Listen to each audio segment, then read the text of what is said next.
Good morning, guys. Happy Monday. So in this video, we're going to be talking about how to estimate non-perfect square roots. So first we're going to talk about, well, what are perfect square roots? And then we're going to go through two examples of how to estimate them. Okay, let's go ahead and get started. All right. So behind me, I made a chart. Okay. And so again, in this video, we're talking about how to approximate non-perfect squares. Well, what is a perfect square number? So the first thing I did, I listed out the numbers from 1 through 15 and I squared them, okay? And I wrote down what my answer would be if I squared them. So 1 squared is 1 times 1 and that's 1, right? For example, over here, 4 squared, that's 4 times 4 and that's 16. Over here, 15 squared, that's 15 times 15, which is 225, okay? All the numbers from 1 through 15. Okay. Once we square the numbers 1 through 15, I only did 1 through 15. You can continue if you like. Personally, 15 is usually like where we stop. Is what we need for like our 8th grade. Okay. The numbers that we get once we square them, those are what we call the perfect squares. Okay. Because we can then say, we can work backwards with these whole numbers to then find the square root of them. Okay, like we can take the square root of 25 and we can figure out, well, what is the square root of 25?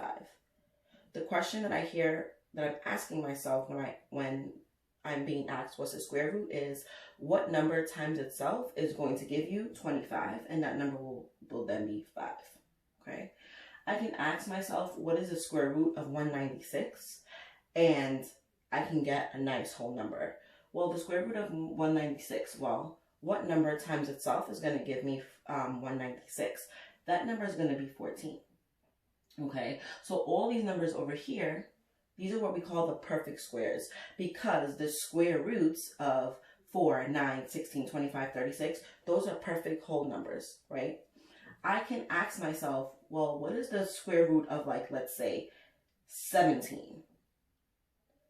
Well, we know that the square root of 16 is going to give me 4, but 17, there isn't any whole number a nice whole number that's going to give me the square root of 17. So now that is what we call a non-perfect square. So we have like 16, because 4 times 4 is 16. That's a perfect square. And then I have a number like 17, where if I find the square root of 17, I'm not going to get a nice whole number. So if we can find the square root and not get a nice whole number, that's what we call the non-perfect squares, okay? So I'm going to go through now 2 examples. I'm going to go ahead and flip, and we're going to figure out how do we estimate the non-perfect squares.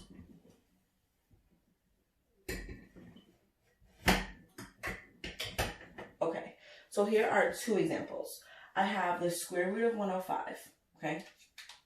Now, for this case, I'm not going to just use my calculator. I'm going to use my reasoning, and I'm going to look for the nearest whole number, okay? So I don't want that the square root of 105 is going to give me, 10 point something, right? I don't want that. I want to know what is the nearest 2 whole numbers that the square root of 105 falls between. Okay, I'm just going to say that question again because I know sometimes it can be a little bit confusing. When I want the square root of 105, I'm looking for 2 perfect whole numbers, okay? I want to know what 2 perfect whole numbers is 105 falling in between, okay? In order to do this, we need to think about, well, what are the perfect squares that 105 falls between? Okay, so we're using some reasoning here. I want to think about the perfect square that's right before it, and I want to think about the perfect square that's right after it, okay? So, based on the chart that we just did, the square root that comes right before 105 is the square root of 100, because the square root of 100 is a perfect square, okay? I also want to think about the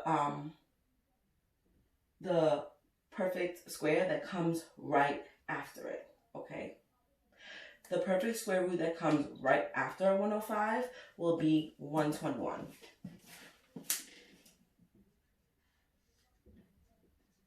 The square root of 121. Okay, then I want to think about, okay, well, what is the value of the square root of 100? Well, so the question I'm asking myself is, what number times itself is going to give me 100? That answer is 10, because 10 squared is 100, okay? Now I'm thinking about, well, what is the square root of 121? The square root of 121, or what number times itself is going to give me 121, and that number is 11.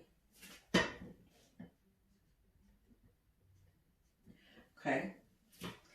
That tells me that the square root of 105, if I were to put this into the calculator, I will get a number between 10 and 11. Okay? So the nearest two whole numbers that the square root of 105 will be between is 10 and 11. Okay, so I'm going to recap what we did first before we do our next problem. Okay, first step, we thought about what are the two closest perfect square roots that 105 falls between. We figured the perfect square root right below it. We figured out the perfect square root right above it. That was step one. Step two was that we figured out, okay, what is the value of those two perfect squares? Okay, and that told us our answer. Okay, let's do one more. The square root of 13. Okay, not as big as 105, but the same process still follows. Okay, so we're going to think about what are the two perfect square roots that the square root of 13 falls between. So what is the perfect square root right before it, and what is the perfect square root right after it? Okay, if there's different ways. If you know all the math off your head, that's awesome. Well, let's think if you don't know. Okay, well, 1 squared is 1. 2 squared is 4. We can get closer to 13, right? 3 squared is 9. That's pretty close, okay?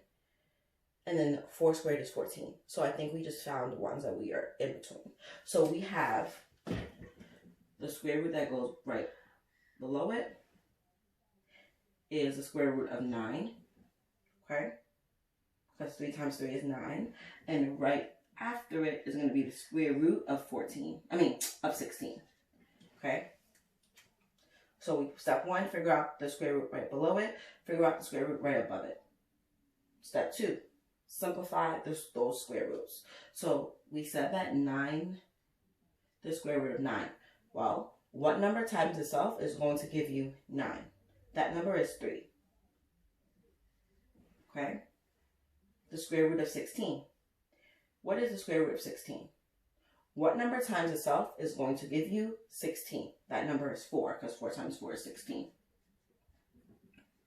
Okay? That tells me that when I simplify the square root of 13, it will be somewhere between 3 and 4. Why will it be between 3 and 4? Because the two closest square roots, the two closest perfect square roots, are the square root of 9 and the square root of 16.